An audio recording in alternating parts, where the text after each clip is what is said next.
вот так упрямо. И если бы не твой милый голосок, я бы упал, сделав последний вздох. И звезды мирно падали, как будто до меня.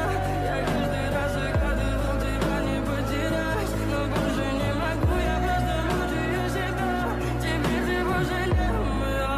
В камине в 6 утра фотография твоя, горят воспоминания о тебе. У камина в 6 утра разбитая душа, все твои обещания пустота.